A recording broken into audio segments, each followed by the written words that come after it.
হই হই করে এসে গেল খ্রিস্টমাস ডে, বাঙালির বড়দিন। মাঝে মাত্র কয়েকটা ঘন্টা আর। ফ্রেন্ডস গ্রুপে একটা মেসেজ এসেছে কাল, প্রায় বছর দুয়েক আগে অ্যাড করা একটা হোয়াটসঅ্যাপ নম্বর থেকে বড়দিনের ইনভিটেশন। ওদের উৎসবে যাওয়ার জন্য আমাদের সবাইকে অনুরোধ করেছে মেসেজে। ইকোনমিক্সের কোচিং ক্লাসে আমার সতীর্থ ছিল, নাম ডিসুজা।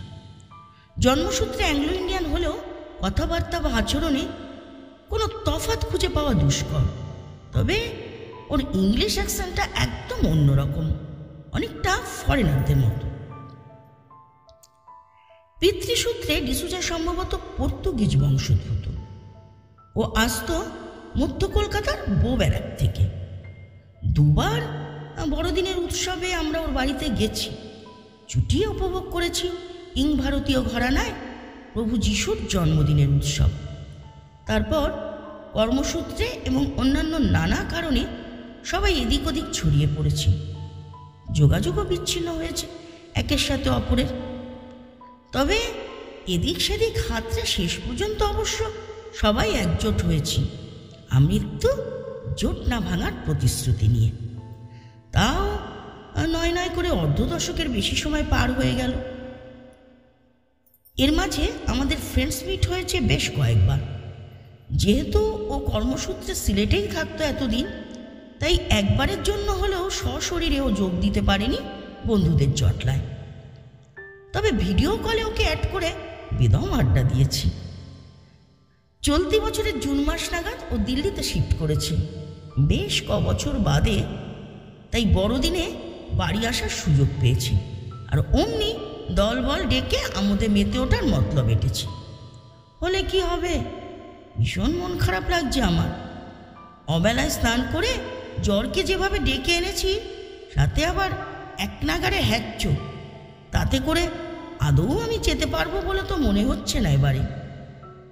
কি আর করা যাবে, পরে কখনো যাব নিশ্চয়ই। তার চেয়ে বরং একটু গল্প করি সবার সাথে, বউব্যারাকের গল্প। অনেকেরই মনে হয় লাভ হবে এতে, কারণ উৎসব পাগল বাঙালি তো কোনো উৎসবই ছাড়ে না। সে কীর্তন হোক বা মহরম কিংবা ছট পুজো, সবেতেই বাঙালি হাজির। কালী থেকে যিশু, সব ঠাকুরকেই নকুলদানা আর ফুল দিয়ে তুষ্ট রাখতে বাঙালির কিন্তু জুড়ি মেলা ভার। এছাড়া ভোজন রসিক বাঙালি তো পায়েস, কেক, পেস্ট্রি, সিমুই, মায় ঠেকুয়াকে অব্দি একই পাতে নিয়ে সমান ভালোবাসা মাখিয়ে উদরস্থ করতে ওস্তাদ। সে যতই লোকজন পেট রোগা বাঙালি বলে গালমন্দ করুক না কেন তাকে। যাকে দুম করে এবার ঢুকে পড়ি বউব্যারাকের গল্পে। যারা যারা বড়দিন পালনের উদ্দেশ্যে বরাবরের মতো পার্ক স্ট্রিটে চক্কর দিয়ে wow momo, burger king, Domino's বা অন্য কোনো দামি রেস্তোরাঁয় নিরামিষ আহার সেরে অথবা পাব, ক্যাসিনো কি নাইট ক্লাবে ঢুকে আকণ্ঠ মদ্যপান সহযোগে আমিষ জাতীয় উল্লাস উপভোগ করবেন বলে ঠিক করে ফেলেছেন, কিংবা গোটা সপ্তাহ জুড়ে ইতিমধ্যেই অর্ধেক পকেট খালি করে ফেলেছেন গা গরম করার জন্য অযথা নাচানাচি করতে করতে, তাদের উদ্দেশ্যেই আমার এই ঠাকুমার ঝুলি খোলা। শুধু শুধু দুর্গাপুজোর মতো ভিড় ঠেলে উদ্দেশ্যবিহীন যাত্রাপথে সামিল না হয়ে এবারে বরং আনন্দের ঠিকানাটা বদলে ফেলে ওটাকে পার্ক স্ট্রিটের বদলে বউব্যারাক করে ফেলুন না কেন? কথা দিলাম 4 গুণ বেশি উপভোগ করবেন এবারে। আর যারা নিছক ফিস্ট করবেন বলে ভেবে রেখেছেন 25শে ডিসেম্বর, তাদের শান্তি বিঘ্নিত করার অধিকার অবশ্য আমার নেই। শান্তিতে খাওয়া দাওয়া সেরে বনফায়ারের ওমে বসে বছর পূর্তি বা বছর শুরুর যে ফিস্ট করবেন তারই আগাম পরিকল্পনা করে ফেলুন বেশ আয়াস করে বসে। যারা যারা বউব্যারাকে গেছেন ইতিমধ্যেই তারা কিন্তু কমেন্ট করে জানাবেন কেমন। আর হ্যাঁ, সাবস্ক্রাইব করতে ভুলবেন না কিন্তু। 25শে ডিসেম্বর মানে খ্রিস্টমাস ডের দিন 10-12 আগে থেকেই ক্রিসমাস ট্রি, সান্তাক্লজ, রং বেরঙের বেলুন আর আলোর রোশনাইয়ে সেজে উঠেছে এই মহল্লা। প্রতি বছরের মতো এবারও শুধু করোনার নিষিদ্ধ বছর দুটো বাদ দিয়ে শহুরে মানুষের ঢল নামছে প্রতিদিন সন্ধ্যা হতে না হতেই। তবে বড়দিনের মরশুমে এপাড়ার ব্যস্ততা অনেকটাই বেশি অন্যান্য জায়গার থেকে।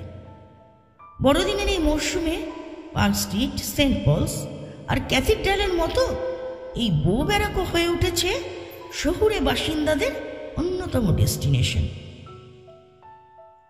আমার শরীর খারাপের কথা জেনে ডিসুজা ফোন করেছিল আজ বিকেলে। ওর কাছ থেকেই শুনছিলাম সব। আগেও অবশ্য এমনটাই দেখেছি, তবে অনেকগুলো বছর যাওয়া হয়নি শুধু উৎসাহের অভাবে। আর অবশ্যই ডিসুজা ছিল না, তাই গতে বাঁধা বাঙালি কিনা, তাই ক্যাথিড্রাল চার্চ বা মিলেনিয়াম পার্ক ঘুরে চলে এসেছি পুরো এনার্জিটা আগামী বইমেলার জন্য গচ্ছিত রেখে।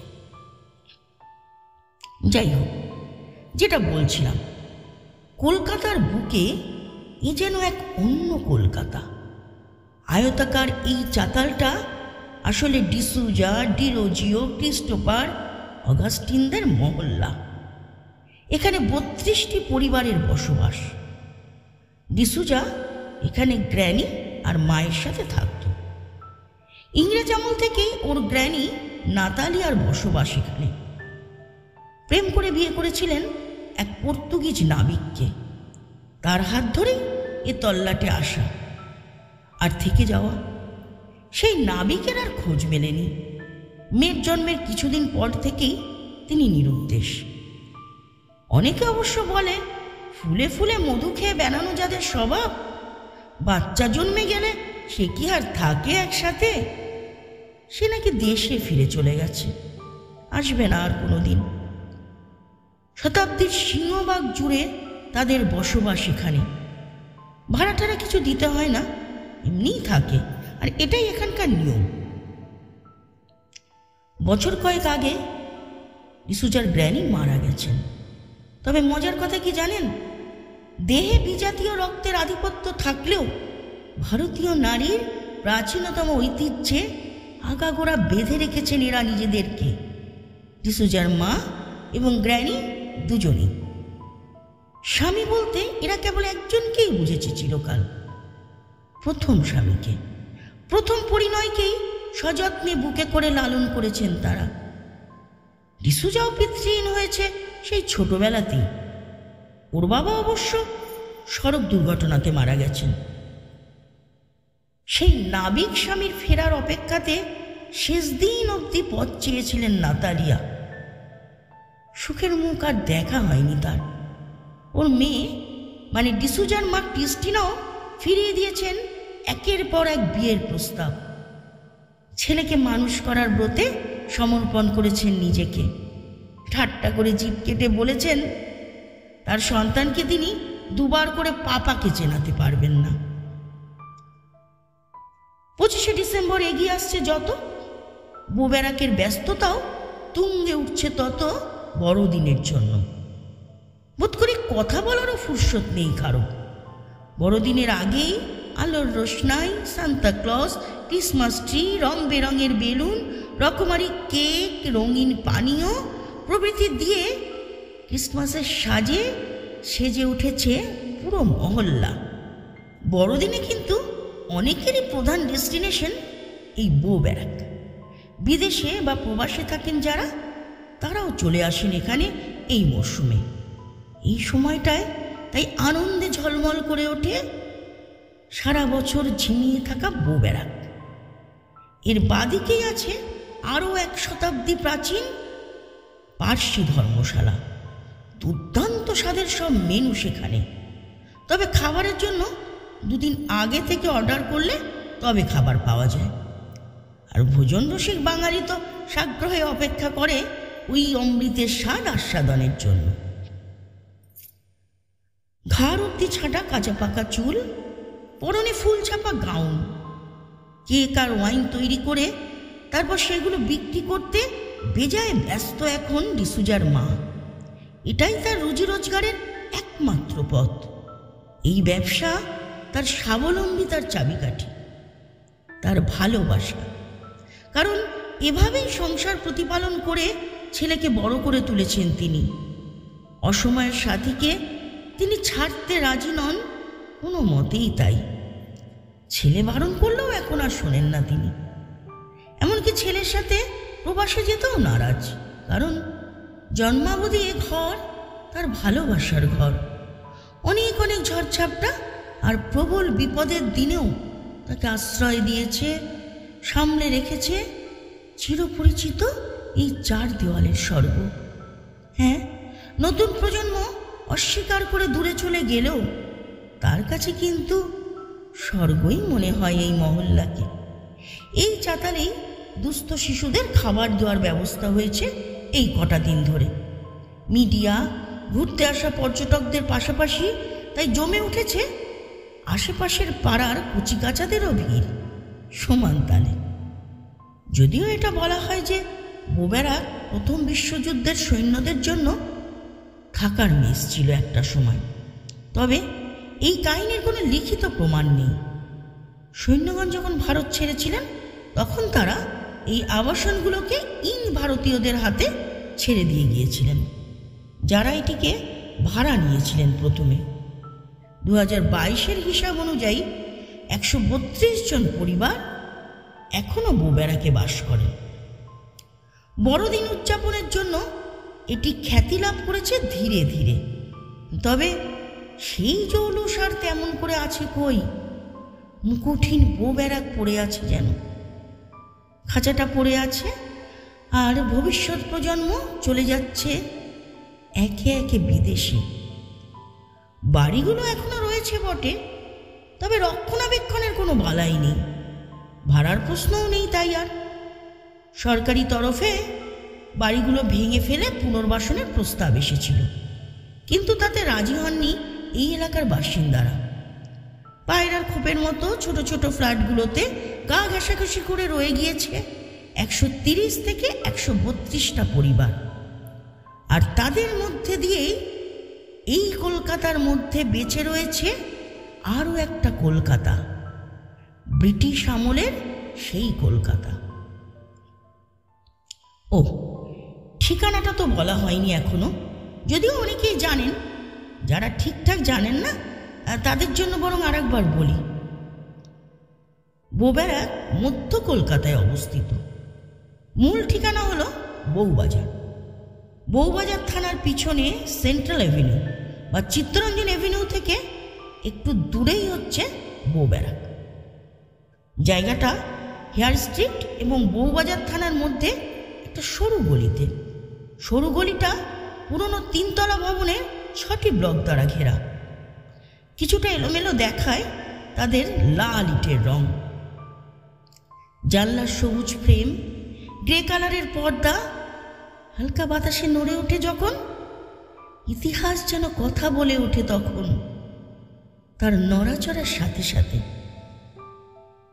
চাঁদনি চক মেট্রো স্টেশন থেকে বেরিয়ে বউবাজার থানার পিছনের গলি দিয়ে খানিকটা এগোলেই সেই আয়তাকার চাতাল লাল ইটের পাঁজর নিয়ে ঠায় দাঁড়িয়ে আছে ইতিহাসের সাক্ষ্য বয়ে, যার পরতে পরতে লুকিয়ে রয়েছে দীর্ঘ 80 বছরের ইতিহাস।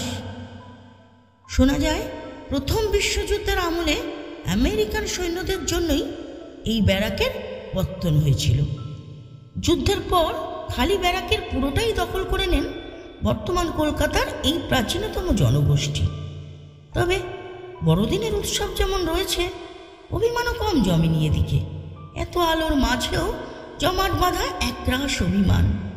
বছর বছর কত মানুষ আসেন, ছবি তোলেন, ফিরে যান, নিজের নিজের মতো করে গল্পও বানিয়ে নেন তারা।